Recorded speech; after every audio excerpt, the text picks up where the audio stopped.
بسم اللہ الرحمن الرحیم۔ شروع اللہ کے نام سے جو بڑا مہربان اور نہایت رحم کرنے والا ہے۔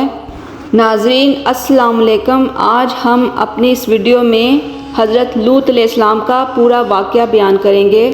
قوم لوط جنہوں نے ایسی برائی کو ایجاد کیا جو ان سے پہلے پوری دنیا میں کسی قوم نے نہیں کی تھی، ایسی بدکاری جس کی مثال تاریخ میں کہیں نہیں ملتی۔ اس قوم نے ایسا کیا کام کیا تھا اور ان کا کیا انجام ہوا؟ حضرت لوط علیہ السلام اللہ کے ایک برگزیدہ نبی تھے۔ آپ کے والد کا نام ہاران تھا۔ آپ کی پیدائش عراق کے قدیم شہر ار میں ہوئی تھی۔ اس شہر میں ابراہیم علیہ السلام کا مسکن تھا۔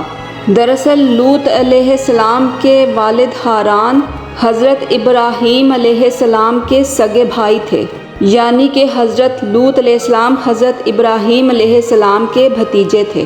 چونکہ حضرت لوط علیہ السلام کے والد ان کے بچپن میں ہی انتقال کر چکے تھے، لہٰذا لوط علیہ السلام کو حضرت ابراہیم علیہ السلام نے بیٹا بنا کر پالا تھا۔ آپ ابراہیم علیہ السلام پر سب سے پہلے ایمان لانے والے تھے۔ آپ حضرت ابراہیم علیہ السلام کے زمانے میں اہل سدوم کی رہنمائی کے لیے نبوت کے منصب پر فائز ہوئے۔ حضرت لوط کے بہت سارے معجزات ہیں۔ آپ جس وقت بارش کے لیے دعا کرتے تھے تو آسمان بادلوں سے بھر جاتا تھا اور خوب بارش ہوتی تھی۔ حضرت لوط جس پتھر پر سر رکھ کر سوتے تھے اس پتھر پر آپ کے سر مبارک کا نشان بن جاتا تھا۔ سدوم وہ علاقہ تھا جہاں لوط علیہ السلام مبعوث فرمائیں گے۔ سدوم کے آس پاس نہایت ہی 5 خوبصورت شہر آباد تھے، جن میں ہر ایک کی آبادی 1 لاکھ سے زیادہ تھی۔ یہ علاقے نہایت ہی سرد و شاداب تھے۔ یہاں باغات کی کثرت تھی، لہلہاتی کھیتیاں تھیں۔ اردن، شام اور اسرائیل کے درمیان یہ علاقہ نہایت ہی زرخیز تھا اور یہاں پر ہر طرح کے اناج، پھل اور میوے پیدا ہوتے تھے، اور یہی وجہ تھی کہ آس پاس کی بستیوں کے لوگ بھی اپنی معاشی اور غذائی ضروریات کے لیے یہاں پر آتے تھے۔ مگر یہ بات اہل سدوم کے لوگوں کو پسند نہیں تھی۔ ان کے خیال میں ان کی بستیوں میں پیدا ہونے والے پھلوں، اناجوں اور سبزیوں پر صرف ان کا ہی حق تھا۔ وہ نہیں چاہتے تھے کہ دوسری بستیوں کے لوگ ان کے علاقے میں آئیں۔ ایک دن سدوم کے لوگ اس بات پر غور و فکر کر رہے تھے کہ باہر سے آنے والے لوگوں کو یہاں آنے سے کیسے روکا جائے کہ ابلیس ایک بزرگ کی شکل میں ان کی محفل میں آیا اور کہا، اگر تم ان سے پیچھا چھڑانا چاہتے ہو تو میرے کہنے پر عمل کرو۔ اس بزرگ کی بات لوگوں نے بہت توجہ سے سنی۔ ابلیس نے کہا کہ یہ میں کل بتاؤں گا۔ دوسرے دن ابلیس ایک بہت ہی خوبصورت جوان لڑکے کے بھیس میں آیا اور ان کو اپنی عورتوں کے بجائے مردوں کے ساتھ فعل بد کرنا سکھایا۔ ابلیس نے کہا کہ اگر تم ان بستیوں کے لوگوں سے نجات چاہتے ہو جو تمہاری بستی میں آ جاتے ہیں تو تم ایسا کرو کہ جب بھی کوئی شخص تمہارے علاقے میں آئے تو تم لوگ زبردستی اس کے ساتھ اپنی خواہش پوری کرو۔ اس طرح یہ لوگ اس بستی میں آنا چھوڑ دیں گے۔ اپنی خواہشات کے لیے مردوں سے بدفعلی اس قوم کا دستور بن گیا تھا۔ یہاں بے حیائی عام ہو گئی تھی۔ ہر طبقے میں گھر گھر یہ عمل پھیل گیا تھا۔ ہر محفل میں فحاشی کے یہ کام کر کے وہ لوگ بہت خوش ہوتے تھے۔ کوئی بھی محفل اس کام کے بغیر ادھوری سمجھی جاتی تھی۔ خاص طور پر مسافروں میں سے کوئی خوبصورت لڑکا ہوتا تو یہ لوگ اسے اپنا شکار بنا لیتے۔ اہل سدوم اپنی روزمرہ کی زندگی میں سخت ظالم، دھوکے باز اور بد معاملہ تھے۔ کوئی بھی مسافر ان کے علاقے سے خیریت سے نہیں گزر سکتا تھا۔ کوئی غریب ان کی بستی میں سے روٹی کا ایک ٹکڑا بھی نہ پا سکتا تھا۔ بارہا ایسا ہوتا تھا، باہر کا آدمی ان کے علاقے میں پہنچ کر فاقوں سے مر جاتا تھا۔ اور یہ لوگ اس کے کپڑے اتار کر اس کی لاش کو برہنہ دفن کر دیتے تھے۔ اپنی وادی کو ان لوگوں نے ایک باغ بنا رکھا تھا جس کا سلسلہ میلوں تک پھیلا ہوا تھا۔ اس باغ میں وہ انتہائی بے حیائی کے ساتھ اعلانیہ بدکاریاں کرتے تھے۔ حضرت لوط علیہ السلام نے انہیں توحید کی دعوت دی اور بدکاری کے اس گھنونے عمل سے توبہ کرنے کا حکم دیا۔ حضرت لوط نے کہا، تم بے حیائی کیوں کرتے ہو؟ کیا تم عورتوں کو چھوڑ کر لذت حاصل کرنے کے لیے یہ سب کرتے ہو؟ حقیقت یہ ہے کہ تم احمق لوگ ہو۔ حضرت لوط دن رات لوگوں کو واعظ اور نصیحت کیا کرتے تھے، لیکن قوم لوط پر اس کا کوئی بھی اثر نہیں ہوتا تھا، بلکہ وہ بہت ہی فخریہ انداز میں یہ کام کرتے تھے۔ انہیں حضرت لوط کا سمجھانا بھی بہت برا لگتا تھا۔ انہوں نے صاف صاف کہہ دیا کہ اگر تم اسی طرح ہمیں برا کہتے رہے اور ہمارے کاموں میں مداخلت کرتے رہے تو ہم تمہیں اپنے شہر سے نکال دیں گے۔ حضرت لوط نے نصیحت اور تبلیغ کا سلسلہ جاری رکھا، لہٰذا ایک دن اہل سدوم نے خود ہی عذاب الہی کا مطالبہ کیا۔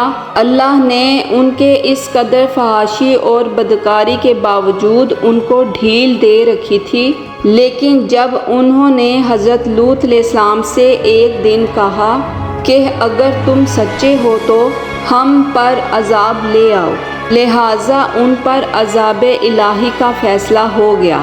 اللہ تعالیٰ نے اپنے خاص فرشتوں کو دنیا کی طرف روانہ کر دیا۔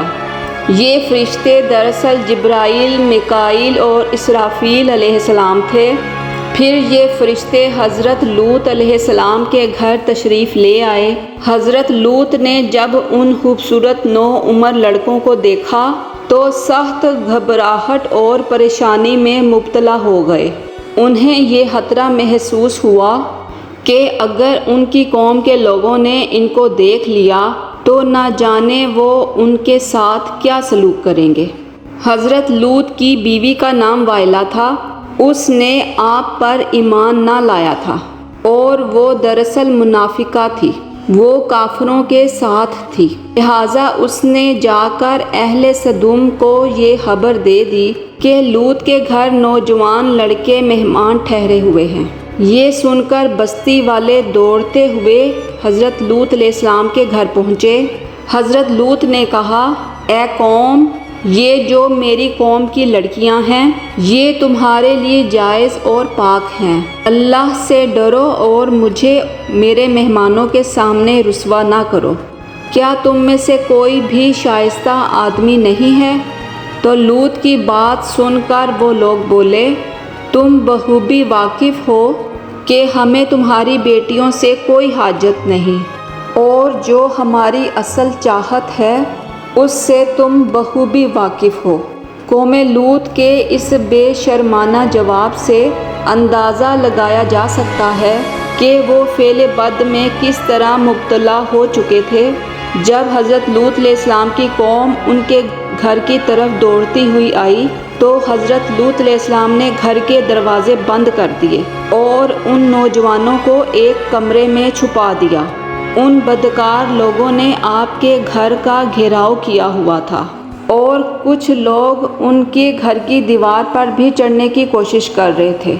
حضرت لوط اپنے مہمانوں کی عزت کے خیال سے بہت زیادہ گھبرائے ہوئے تھے۔ فرشتے یہ سب منظر دیکھ رہے تھے۔ جب انہوں نے حضرت لوط علیہ السلام کی بے بسی اور پریشانی کا یہ عالم دیکھا تو حقیقت سے پردہ اٹھاتے ہوئے یوں فرمایا، اے لوط، ہم تمہارے رب کے بھیجے ہوئے فرشتے ہیں، یہ لوگ ہرگز بھی تم تک نہیں پہنچ سکیں گے، ابھی کچھ رات باقی ہے، تم اپنے گھر والوں کو لے کر چل دو اور تم میں سے کوئی بھی شخص پیچھے مڑ کر نہ دیکھے۔ اہل سدوم حضرت لوط علیہ السلام کے گھر کا دروازہ توڑنے پر بضد تھے، لہٰذا حضرت جبرائیل علیہ السلام نے گھر سے باہر نکل کر اپنے پر کا ایک کونا انہیں مارا جس سے ان سب کی آنکھوں کے ڈھیلے باہر نکل آئے اور ان سب کی بصارت زائل ہو گئی۔ یہ خاص عذاب ان لوگوں کو پہنچا جو حضرت لوط علیہ السلام کے پاس بد نیتی سے آئے تھے۔ حضرت لوط علیہ السلام حقیقت حال جان کر مطمئن ہو گئے اور اپنے گھر والوں کے ساتھ رات ہی کو نکل کھڑے ہوئے۔ بیوی بھی ان کے ساتھ ہی تھی، لیکن کچھ دور جا کر وہ واپس اپنی قوم کی طرف پلٹ گئی اور قوم کے ساتھ جہنم رسید ہو گئی۔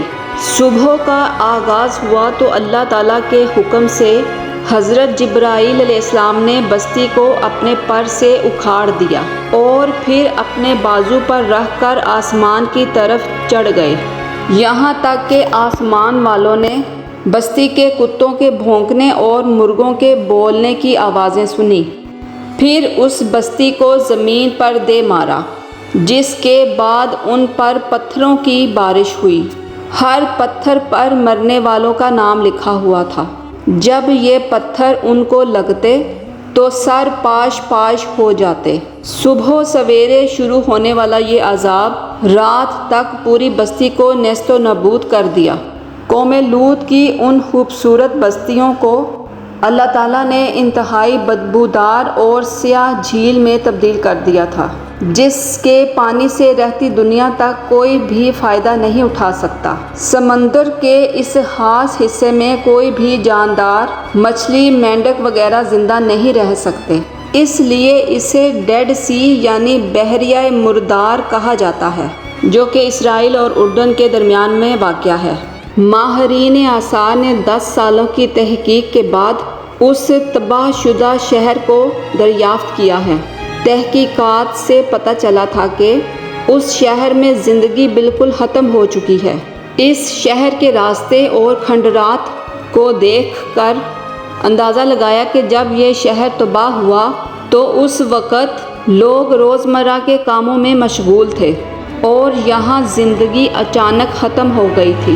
اہل سدوم جنہیں پتھر بنا دیا گیا تھا، ان کے بت ابھی تک بحر مردار کے پاس موجود ہیں، جو کہ تا قیامت لوگوں کے لیے عبرت ہیں۔ آج یورپی ممالک میں انسانی آزادی کے نام پر اس بدکاری کی اجازت دی جاتی ہے اور اس فحش عمل کو فخر سمجھا جاتا ہے، مگر حقیقت یہ ہے کہ ہم جنس پرستی بالکل بھی فطرت کے خلاف ہے، جس سے انسانی معاشرہ تباہ و برباد ہو جاتا ہے۔ روایتوں کے مطابق ایک مرتبہ حضرت سلیمان علیہ السلام نے شیطان سے پوچھا کہ اللہ کے نزدیک سب سے بدترین عمل کون سا ہے؟ ابلیس بولا، جب مرد مرد سے بدفعلی کرے اور عورت عورت سے خواہش پوری کرے۔ حضرت ابن عباس سے روایت ہے کہ صلی اللہ علیہ وآلہ وسلم نے فرمایا کہ اس شخص پر اللہ پاک کی لعنت ہو جو قوم لوط والا عمل کرے۔